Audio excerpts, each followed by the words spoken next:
Chers amis, chers auditeurs, salam alaikum, marhaba bikoum, content de vous retrouver.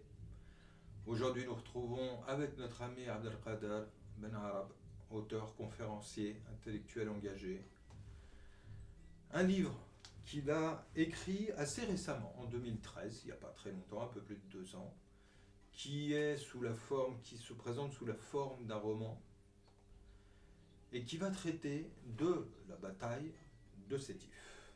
Donc, on va lui demander de nous en parler un petit peu, de nous expliquer de quelle bataille exactement il s'agit. Est-ce que le fait que ce soit un roman, tu as quand même tenu à une rigueur des événements? Est-ce que tout est réel ou pas? Et en quoi cet événement a été le sujet d'un livre et pourquoi t'a-t-il semblé nécessaire d'appuyer sur cet événement? Merci encore une fois pour votre invitation et pour votre aimable accueil. Alors pour ce livre, La bataille de Sétif, évidemment pourquoi l'avoir écrit, c'est toujours la question, comme disait Edgar Morin, pourquoi écrire, pour qui écrire, etc. Je crois que pour moi c'est un besoin d'écrire, c'est un besoin d'exprimer quelque chose et de m'exprimer moi-même. Bon, peut-être le seul décalage et la seule déception, c'est que je me suis rendu compte, après avoir écrit ce bouquin, ce roman, que je ne suis pas fait vraiment pour le roman. Je ne suis pas très pour l'écriture romanesque, si l'on veut.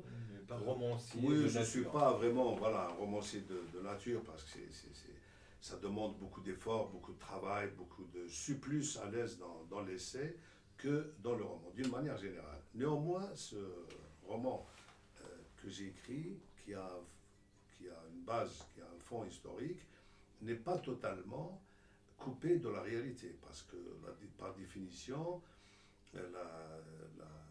le roman est une fiction, donc c'est une écriture de fiction.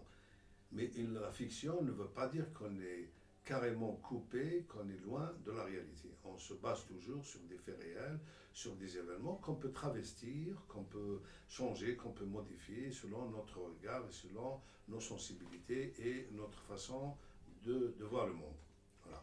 Donc cette bataille de Sétif a commencé, ça a commencé à partir d'un article aussi que j'ai écrit sur une région de Sétif qui s'appelle Ain Margoum. C'est une petite contrée éloignée, au pied d'une chaîne de montagnes vers les Babors, etc. Et grosso modo, entre Béjaïa et Sétif. Et c'est là où j'ai compris un peu l'ensemble de cette action, de ce récit. Mais c'est parti sur la base, si vous voulez, d'un article aussi de journal que j'ai développé et sur justement le déclenchement de la révolution, puisque la ville de Sétif, ou la wilaya de Sétif, la région de Sétif, était l'une des premières régions à avoir donc a commencé, si vous voulez, la guerre a commencé à s'organiser contre la résistance contre l'ennemi. Donc c'est une histoire qui commence le 1er novembre 1954 dans la région de Sétif, avec un certain nombre de personnages, plus ou moins réels, n'est-ce pas, mais ça reste dans la fiction, sur un fond d'histoire. D'ailleurs, ça a posé un certain nombre de problèmes, comme j'ai un site donc internet. Des gens m'ont écrit,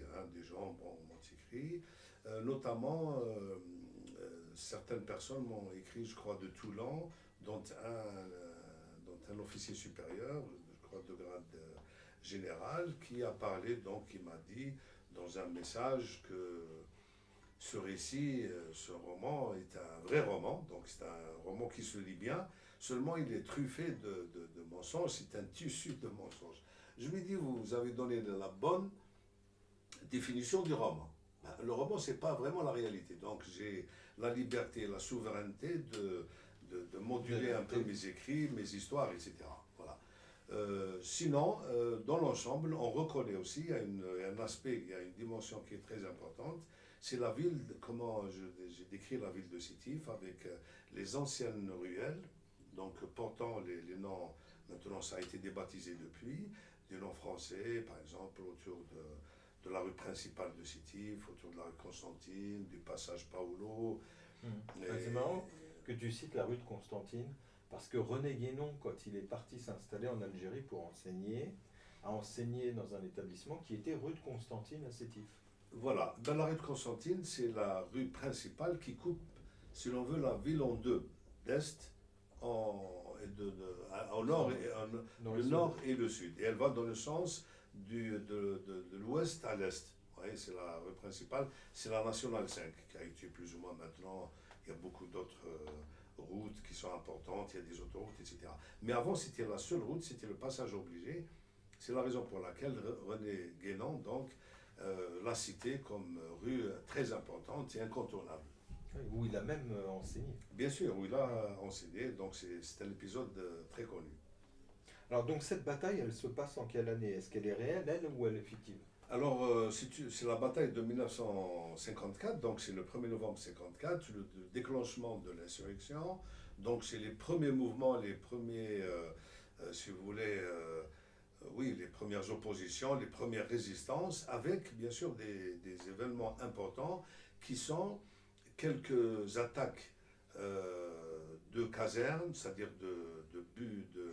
d'objectifs militaires précis, à Sétif et dans les environs. Donc c'était une façon d'attirer un peu le regard et l'attention d'abord des autorités françaises et puis même de l'opinion mondiale sur le phénomène terrible qu'a vécu l'Algérie pendant un siècle et quart, un siècle et 32 années. Alors parce que quand tu as parlé de la bataille de Sétif, moi je t'avoue que j'ai tout de suite pensé à des événements qui se situent un peu avant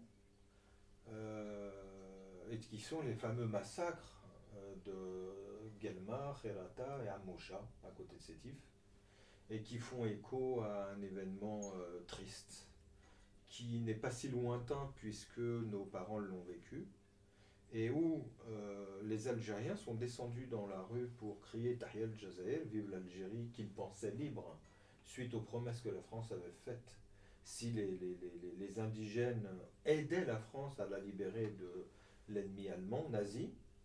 Et il y avait eu un peu comme à Oradour-sur-Glane, plusieurs villes, dont à Moucha, à côté de Sétif, qui avait été complètement rasé. Et à la base, je pensais que ce livre traitait de... Oui, il traite, en fait... oui, nous avons l'habitude de parler de bataille de Sétif en se référant à 1945. C'est aussi une déformation aussi historique parce que, bon, d'une part, c'est légitime et c'est justifié de parler des massacres de 1945 parce qu'il y a eu des milliers de morts, donc ça a commencé à Sétif, puis ça s'est élargi à Moucha, Kharrata, Guelma, Skikda, et puis un peu partout en Algérie naturellement, mais c'est les premières zones qui ont été les plus affectées et les plus touchées. Mais 1954, c'est aussi l'aboutissement de ces massacres. Il y a une logique historique aussi, je veux dire, il y a une cohérence, il y a une logique. Si on a eu le déclenchement de la révolution, c'est que les choses ont abouti, les choses ont mûri, et puis de telle sorte que la guerre a éclaté en 1954. Mais aussi, il faut être juste et rendre un peu les choses, remettre les choses à leur place.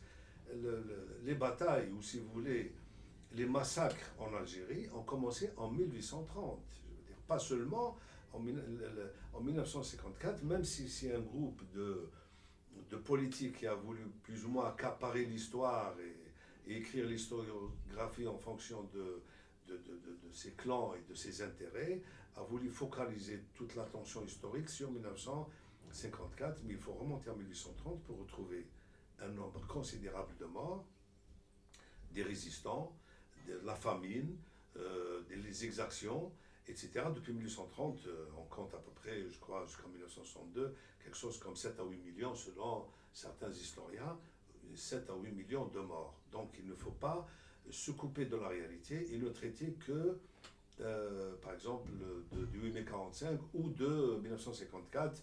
Je redis encore, je veux dire, événement qui est plus ou moins accaparé, monopolisé par un groupe politique qui a voulu donc se mettre en avant et se dire que c'est nous qui avons rapporté, enfin, qui avons emporté la guerre, gagné la guerre, la bataille, etc.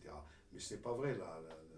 Je veux dire, il faut considérer toute la période de la colonisation, à partir de 1830 jusqu'à 1962. C'est tout le peuple algérien qui a donc participé à cette douloureuse longue phase historique pendant un siècle et 30 années. Le temps, 30 ans. Mais ça reste quand même un roman avec, voilà, avec des développements, avec une narration, avec une description tout à fait qui rentre dans le cadre et dans le schéma du roman, quoi. Très bien. Mais écoute, j'espère qu'il aura contribué à faire reconnaître les fameux événements dont on parlait, puisque en France, certaines choses sont encore aujourd'hui trop ignorées, voire reniées. Et j'espère que des écrits viendront remettre un petit peu historiquement les choses au point, pour que, à l'image de Frantz Fanon, notre combat soit celui de la vérité. Absolument. Et je rappelle juste que c'est un ouvrage qui est accessible également en langue arabe, puisqu'il a été traduit et donc en langue arabe sous le titre de Ma'arakat Steve par les soins du ministère de la Culture algérien. Donc il est disponible aussi bien en arabe qu'en français. Très bien. Eh bien, on vous en souhaite bonne lecture. Et nous vous disons, chers amis, à très bientôt. Salam alaikum. Au revoir. Très bonne fin de journée.